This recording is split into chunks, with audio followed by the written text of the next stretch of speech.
कई लोग बोलते हैं सर लोग मानते नहीं है, मना करते रहते हैं। जब एक बात बताओ, वो मना करने से नहीं मान रहे हैं तो हम दिखाने से क्यों माने? हमको मानना चाहिए क्या? मानना चाहिए क्या? तो हम भी नहीं माने। मैं लगातार लगा रहा और लगाते लगाते आए तो बेस्ट, नहीं तो नेक्स्ट करते गया। और उसी टाइम पे मुझे 2 डीडी मिल गई। कितने डीडी मिले? 2 डीडी मिले। जैसे ही 2 डीडी मिले मैं बड़ा खुश हुआ और 2 लोगों की ज्वाइनिंग मिली। मैं ड्रेस में ही स्टेट बैंक ऑफ इंडिया, वहां पे आगरा में सदर बाजार में है, वहां पे डीडी बनाने के लिए चला गया।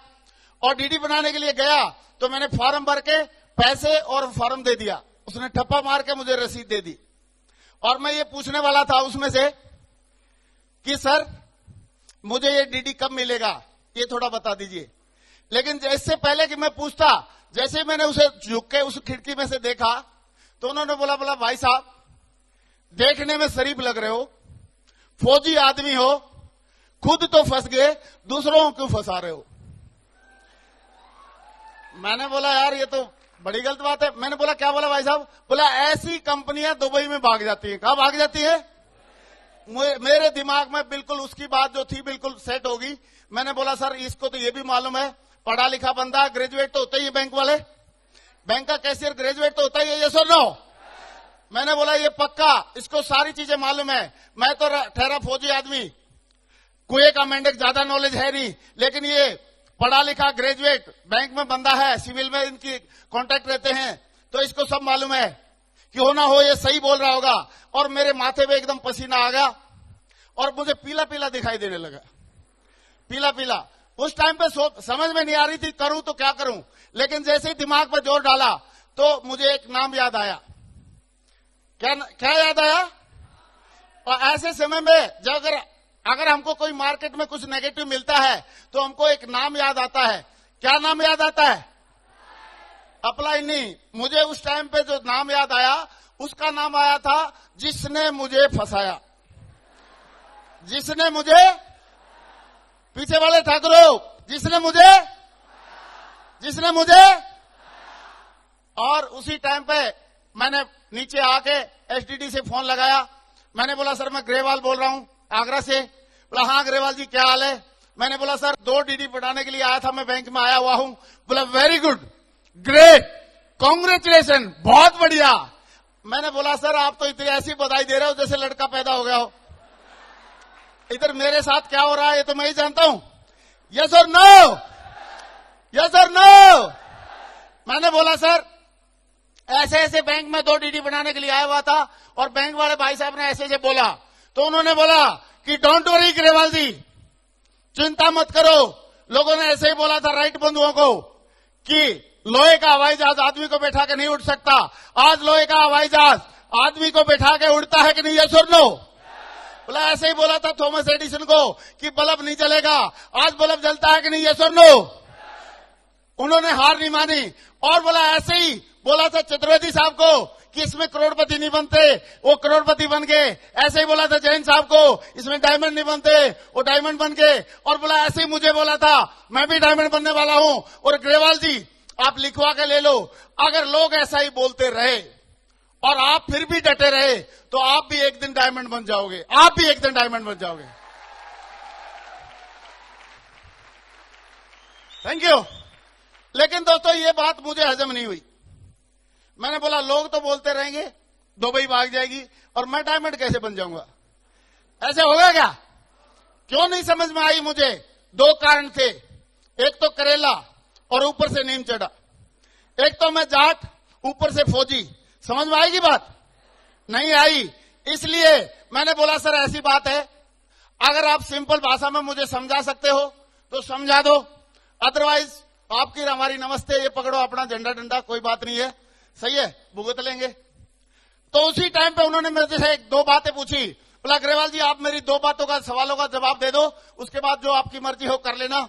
मैंने बोला जल्दी पूछो। उन्होंने बोला एक बात बताओ, जो हमारे बैंक वाले भाई साहब हैं आपके, वो 1 महीने में 1 नंबर का व्हाइट मनी कितना कमाते होंगे? मैंने बोला सर 10-11 हजार रुपए महीना।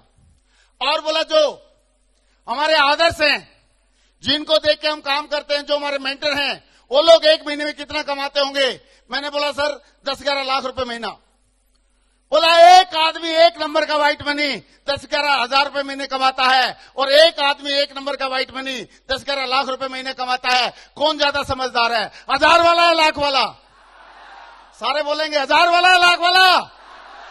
1000 वाला या लाख वाला?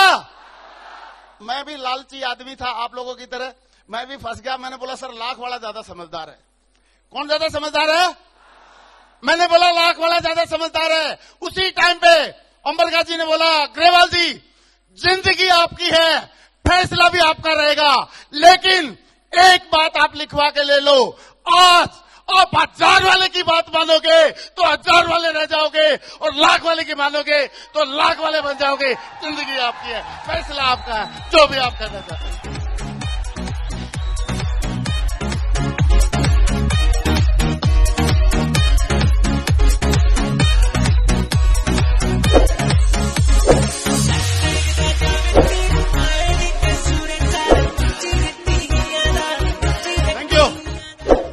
और दोस्तों उस दिन का दिन याद करके मेरे रोंगटे खड़े हो जाते हैं। अगर मैं 1000 वाले की बात मान लेता तो 1000 वाला रह जाता कि नहीं रह जाता? यस और नो? यस और नो? 1000 वाला रह जाता। लेकिन थैंक्स टू गॉड मुझे सद्बुद्धि दी भगवान ने, और मैंने एक कहानी सुन रखी थी कि एक बार एक नदी के किनारे पे एक पेड़ था, बहुत सारे बंदर वहां बैठे थे, और उसी टाइम पे आकाशवाणी हुई कि जो भी बंदर या बंदरिया, ये स्वाति का नक्षत्र है, जो भी बंदर या बंदरिया उसमें जंप करेगी पानी में, नदी में, वो या तो राजकुमार या राजकुमारी बन जाएगी। और उसी टाइम पे सारे बंदर आकाशवाणी सुनकर चुपचाप सख्ते में रहे, लेकिन एक बंदरिया कूद गई, जैसे पानी में कूदी बाद में राजकुमारी बनकर निकल गई। बाहर दूर एक राजकुमार था दूसरा, उसने पूछा इतने सारे बंदर थे, इतनी सारी बंदरिया थी, आपने ही क्यों कूदने का डिसीजन लिया? तो उसने एक ही बात बोली, राजकुमारी बनी हुई बंदरिया ने बोला जब उसमें अनाउंस किया था तो एक चीज अनाउंस हुई थी कि जो कूदेगा वो राजकुमार या राजकुमारी बनेगा, उसके अलावा तो कुछ लिखा नहीं था, बोला नहीं था। और मैंने ये सोचा कि क्यों ना कूद के देखा जाए, अगर मैं राजकुमारी बन गई तो बहुत बढ़िया, नहीं तो बंदरिया तो पहले से भी हो। यस और नो? यस और नो? मैंने सोचा कि 1000 वाले की बात मानेंगे, क्यों ना लाख वाले की बात मान के देखा जाए, और लाख वाले की बात मान गया और लाख वाला हो गया तो मजा आ जाएगा, नहीं तो 1000 वाले तो पहले भी से। कोई रोक सकता है क्या? यस और नो?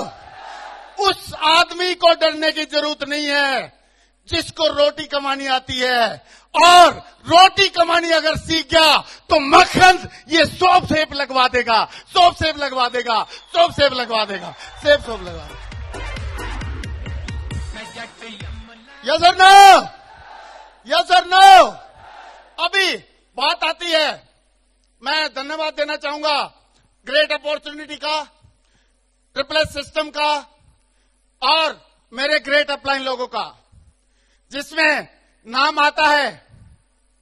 और मुझे अगर कोई बोले कि दुनिया का सबसे भला और समझदार और होनहार अगर इंसान जो सबका भला चाहता है, ऐसे आदमी का एक का नाम लो तो मुझे एक ही नाम याद आता है, वो और कोई नहीं है, मिस्टर राजीव चतुर्वेदी जी। मैं सर के लिए जोरदार तालियां चाहता हूं, जोरदार तालियां।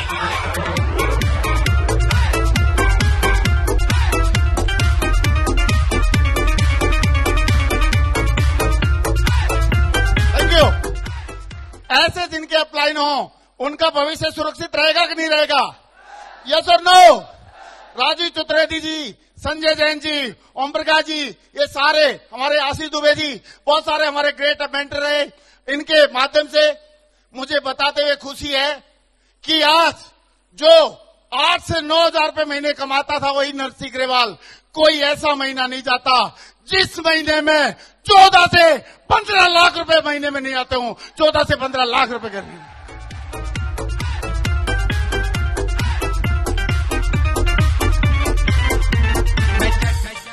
Thank you. दोस्तों, अभी बात एक समझ में आती है। कई लोग बोलते हैं सर इसमें बिजनेस तो बढ़िया है, लेकिन जो बोला जाता है वो 2 लाख रुपए हफ्ता, या अगर महीने में 5 हफ्ते हैं तो 10 लाख रुपए महीना, इसमें आता भी है कि नहीं आता है? आना चाहिए कि नहीं आना चाहिए? यस और नो? यस और नो? वैसे तो मुझे बताते हुए खुशी है कि मेरी टीम में कम से कम 15 लोग एक साइड में, 15 लोग एक साइड में 2 लाख रुपए सप्ताह से ज्यादा कमाने वाला डायमंड है। और आज मुझे बताते हुए खुशी है कि पहले मुझे 2 लोगों को रिकमेंड करने के लिए पसीना आ रहा था कि हो पाएंगे कि नहीं हो पाएंगे। आज मेरी टीम 6 लाख लोगों की हो चुकी है और 150 डायमंड मेरी टीम में है। 150 डायमंड मेरी टीम में। ये तो एक आईडी का है। कितने का है? बाकी सर की कृपा है, सर लोगों का अपलाइन की कृपा है, सारी चीजें बढ़िया एकदम दमदार चल रहा है। शुरुआत में जब मैंने ज्वाइन किया इस बिजनेस में, मेरी औकात एक साइकिल की थी जिसका नाम बोलते हैं हीरो साइकिल। वैसे भी हीरो के पास कौन सी साइकिल होती है? हीरो ही साइकिल होती है। अगर बात आती थी ट्रेन में यात्रा करने की तो एक ही डब्बा था, बना था हमारे लिए, जर्नल डब्बा। कौन सा डब्बा? उसको जर्नल डब्बा क्यों बोलते हैं? क्योंकि उसमें घुसने में और निकलने में जर्नल जितनी ताकत चाहिए। उसी डब्बे में बैठते थे। आज अगर एसी है तो हमारी सेकंड या फर्स्ट एसी में रहने का मौका मिलता है। अदरवाइज जो भी एयर डेस्टिनेशन है, एयर डेस्टिनेशन में हमेशा हवाई जहाज से यात्रा हो जाती है। बढ़िया है कि नहीं? यस और नो? मैं बोलता हूं लोग जितना स्कूटर यूज नहीं करते होंगे उससे ज्यादा हम हवाई जहाज में बैठते हैं इस अपॉर्चुनिटी की वजह से। और दोस्तों वही अपॉर्चुनिटी हम सबके लिए है, वही अपॉर्चुनिटी हम सबके लिए है। Thank you. अभी साइकिल से शुरुआत तो हुई थी, लेकिन आज मुझे बताते हुए खुशी है कि मेरे पास एकदम सांड के माफिक चलती है फॉर्च्यूनर गाड़ी है। 30 लाख की फॉर्च्यूनर गाड़ी है, सांड के माफिक चलती है। कोई ये नहीं बोल सकता नकली है। मैं बोलता हूं तू हाथ लगा के देख ले और ज्यादा विश्वास करेगा, नहीं पाएगा असली है कि नकली है। यस और नो? दोस्तों, इस बिजनेस में आने से पहले बच्चे छोटे से 100 रुपए महीना की फीस लगती थी, उसमें बच्चे पढ़ाई कर रहे थे। लेकिन जैसे इस बिजनेस में आया, रोहतक के टॉप जो स्कूल था, दिल्ली पब्लिक स्कूल की जो ब्रांच है, उसमें डीपीएस में पढ़ाया। उसके बाद बच्चे बड़े हुए, बच्चों ने बोला मेरे को, जैसे बेटे ने 12वीं पास की डीपीएस से, मेरे को बोला कि पापा मैं बाहर पढ़ना चाहता हूं। मैंने जब 10वीं पास करी थी तो मेरे साथ एक घटना हुई थी, जानना चाहोगे? मैंने बोला पापा मैं कॉलेज में जाना चाहता हूं। मेरे पिताजी ने बोला नहीं, कॉलेज में तू नहीं जाएगा, क्योंकि कॉलेज में जाने से बच्चे बिगड़ जाते हैं। मैंने बोला मैं गारंटी देता हूं मैं नहीं बिगड़ूंगा। बोला तू बिगड़े या ना बिगड़े, हमारी पॉकेट तो बिगड़ी जाएगी। सही है। तो मैंने सोचा था कि बच्चों को बेस्ट एजुकेशन देंगे, लेकिन अभी जैसे ही 12वीं पास की, बच्चे ने बोला पापा मैं बाहर पढ़ना चाहता हूं। मैं बोला पढ़ ले। मैंने सोचा कहां पढ़ेगा, बेंगलोर या पुणे बोलेगा, या बेंगलोर या पुणे में हैदराबाद में बोलेगा, पढ़ा देंगे। तो मैंने बोला पढ़ ले, बता कहां पढ़ना है। तो उसने एक ही बात बोली, बोला पापा मैं इंग्लैंड में पढ़ना चाहता हूं।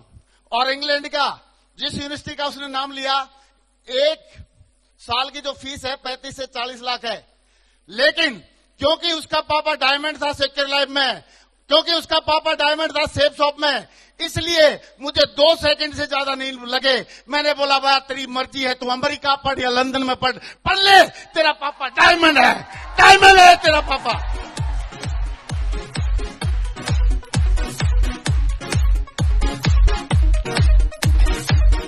Thank you. ये सारी चीजें जो मेरे साथ हुई, आप सबके साथ हो सकती है कि नहीं? यस और नो? हो सकती है? यस और नो? क्यों हो सकती है? मैं गारंटी से लेके देता हूं, मेरी कुव्वत नहीं है। ये सारी की सारी जो कुव्वत है सिस्टम और अपलाइन की वजह से है, और इस सेफ शॉप अपॉर्चुनिटी की वजह से है। क्योंकि अगर मेरे अंदर कुव्वत होती तो 17 साल में क्यों घास काटता? ऐसे घास काटना पड़ता था। ठीक है, क्यों घास काटता? कुव्वत सिस्टम में है, और सिस्टम की वजह से जो भी अचीवमेंट मिले हैं।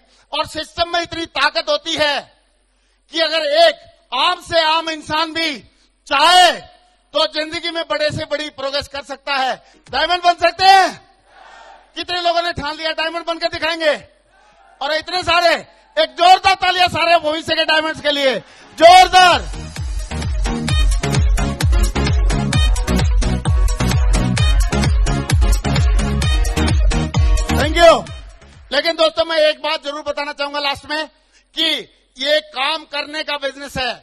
और बहुत ईमानदारी से और पवित्रता से करने का बिजनेस है। इसमें जितनी ईमानदारी से, जितनी नेक नीति से काम करेंगे, उतना हमारा बड़ा काम होने वाला है और काम होके रहेगा, क्योंकि सिस्टम इतना दमदार है, सिस्टम इतना दमदार है। इस सिस्टम में आज 500 से ज्यादा डायमंड हो चुके हैं और डे बाय डे, डेली कोई ना कोई आदमी कहीं ना कहीं डायमंड निकल रहा है।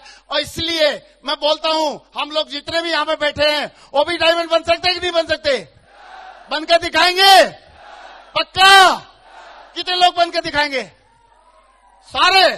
चलो, हमारी ढेर सारी शुभकामनाएं। लेकिन एक बात बताऊंगा मैं कि कॉन्फिडेंस से बात करनी पड़ेगी, कमिटमेंट देना पड़ेगा और सारी चीजें समझनी पड़ेगी। ऐसे शर्माने से, घबराने से काम चलता नहीं है। काम चलता है कॉन्फिडेंस और विश्वास से। कॉन्फिडेंस रख सकते हैं? पक्का? इसके लिए मैं एक कहानी सुनाता हूं। एक बंदा, अभी हरियाणा में एक बंदे की शादी हुई। वो शादी से पहले तो मिलते नहीं वहां पे, लेकिन जैसे ही शादी हुई, मिलने के लिए गया तो काफी देर तक तो ये सोचता रहा कि बीबी को बोलूं तो क्या बोलूं। और 5 मिनट के बाद उसने लंबी सांस ली और लंबी सांस लेके उसको पूछने लगा, बोला तेरा नाम क्या है? क्या पूछने लगा? तेरा नाम क्या है? आगे क्या हुआ जानना चाहोगे?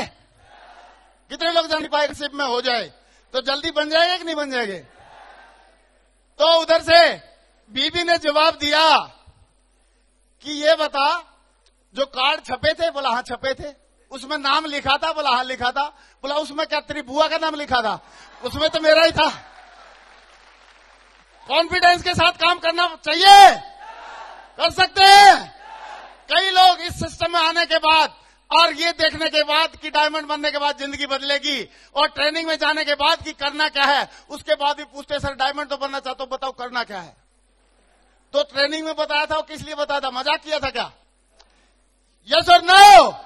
क्योंकि यहां पे छोटी छोटी बातों से ही बड़ी सफलता मिलती है। मैं बोलता हूं सिर्फ और सिर्फ इससे आसान बिजनेस कोई हो नहीं सकता। इसमें ज्यादा से ज्यादा अगर मेहनत करनी पड़ती है तो मैं आपसे पूछता हूं, क्या इसमें कोई लॉन्ग जंप करना पड़ता है? हाई जंप करना पड़ता है? रॉकेट बना के उड़ाना पड़ता है? केमिकल फॉर्मूले बनाने पड़ते हैं? नहीं, केवल और केवल होठ हिलाने पड़ते हैं। क्या हिलाने पड़ते हैं? होठ। कमर हिलानी पड़ती है?